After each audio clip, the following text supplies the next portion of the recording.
back to Awesome News TV, and today we're going to look at 4 things we learned as Martin Odegaard fires Gunners to narrow win, and the Norwegian hit a sublime free kick in the first half as Mikel Arteta's side won their second match in a row. Martin Odegaard scored a wonderful free kick to earn also a narrow win at Burnley and lift some of the pressure on manager Mikel Arteta. The midfielder scored in their shot midway through the first half at Turf Moor as the Gunners won back-to-back games to move clear of the relegation zone. Burnley remained competitive throughout and they had been awarded a penalty in the second half, but also goalkeeper Aaron Ramsdale was ruled to have won the ball and VAR overruled it. But here are 4 things learned from the match. So the first thing on the list is the fact that Arsenal go all out in attack. This was a bold approach from Mikel Arteta, who fielded all of Bukayo Saka, Nicola Pepe, Emil Smith-Rowe and Martin Odegaard behind Pierre-Emerick Aubameyang in an attacking lineup. The Arsenal manager looked to maximise the combinations for his side in the midfield department in an attempt to play through Burnley, undeterred by the lack of physicality provided by those players in the centre of the pitch. Certainly, the visitors were at their best whenever one of their playmakers received possession and was able to turn and drive at goal. It was Bukayo Saka's run at the Burnley defence that led to Martin Odegaard's free kick from outside the box after he was fouled by Ashley Westwood. It also meant that they were comfortable in possession whenever they were able to bring the ball down and string some passes together, with each player looking assured even as Burnley chased and hurried. Arsenal may not have created as many chances as they may have expected with so many different speakers on the pitch, and Mikel Arteta will rue the fact that his side were not more ruthless when playing the final pass on the occasions they broke forward. It set up a nervy finale, but the Gunners were able to hold on for a narrow and vitally important second win of the season. But that bold move from Arteta did definitely pay off as Arsenal were able to get that victory in the end. So the next thing on the list is the fact that Thomas Partey offers Mikel Arteta and Arsenal crucial balance.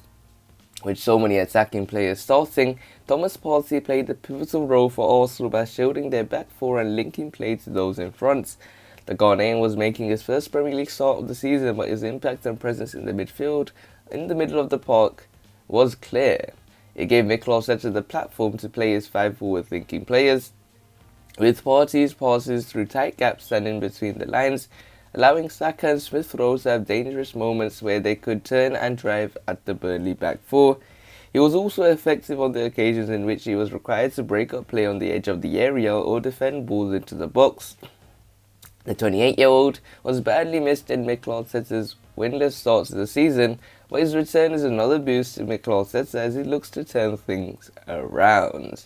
And with Thomas Partey being a very big leader for Mikel Arteta, as he is one of the more experienced players in the team, and he was someone that was bought for that £45 million transfer fee on deadline day last summer transfer window to this summer transfer window, and Thomas Partey clearly shows that he's a top level player.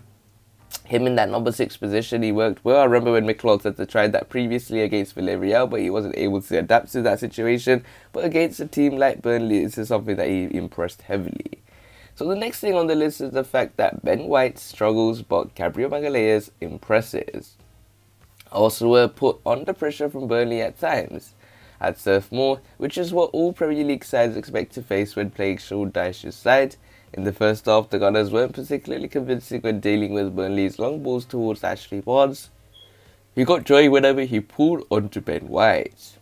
The former Brighton centre-back struggled throughout the contest. He was caught in possession on a couple of occasions and almost put his side in trouble with the back pass, only for Aaron Ramsdale's challenge on Vidra to be overturned by VAR after Anthony Taylor had pointed to the spot. In another match, such as the 2-0 defeat to Brentford on the opening day of the season, Arsenal would have crumbled. It helps perhaps that Ben White was playing alongside Gabriel Magalhaes. It was outstanding for Arsenal in their back line. The Brazilian made a crucial tackle to deny Barnes before half-time and was key throughout with a number of blocks and clearances.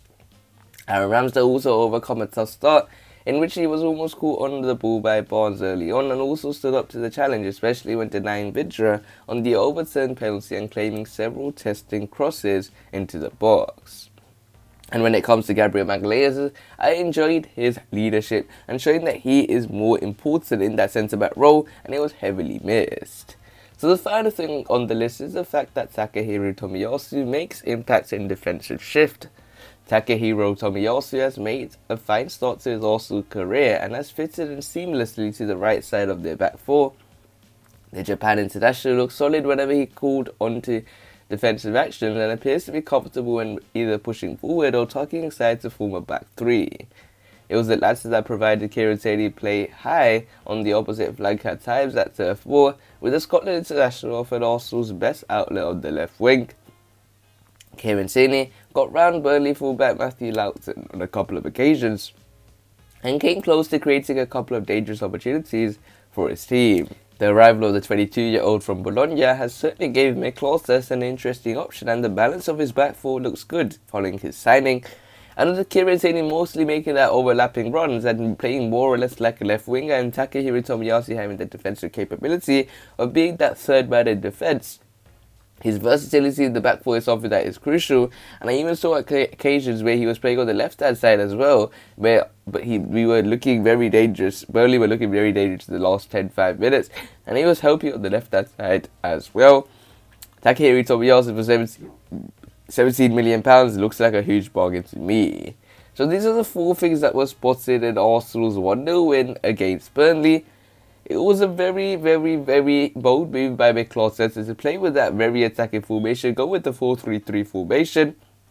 Maybe next time we could go with a Partey in that number, a player up, and play Lokonga as a CDM and have one only attacking midfielder against other teams.